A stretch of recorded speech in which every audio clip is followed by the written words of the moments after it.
Emily Rose. The real story behind the exorcism.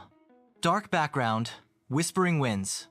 In the early 1970s, in a quiet German village, a young woman named Anneliese Michel began to experience terrifying visions.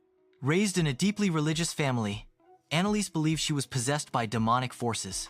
What happened to her would inspire the chilling film The Exorcism of Emily Rose, but her real story is far more disturbing.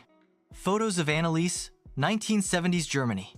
At just 16, Anneliese began suffering from severe seizures. Doctors diagnosed her with epilepsy.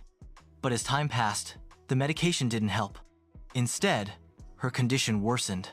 She reported seeing terrifying faces, hearing voices telling her she was damned, and developing an extreme aversion to religious objects. Dark shadows and eerie music build. Her parents, believing modern medicine had failed her, turned to the church. After intense debate, 2 priests were finally authorized to perform an exorcism, the old ritual, rarely approved. Over 10 months, Anneliese endured 67 exorcisms. Audio recordings from these sessions captured chilling screams, guttural growls, and claims that multiple demons, including Lucifer himself, had taken over her body. Archival footage, old churches, fading crosses. But Anneliese's health deteriorated rapidly. She refused food and became severely emaciated. On July 1, 1976, Anneliese Michel died. She weighed just 68 pounds. Courtroom sketches, headlines flash. Shockwaves rippled through Germany. Her parents and the priests were charged with negligent homicide.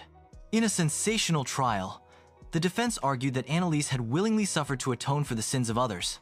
The court, however, found all guilty but handed down relatively light sentences. Soft fade to candles flickering. Decades later, Anneliese's grave remains a pilgrimage site for those who believe her story was a true battle between heaven and hell.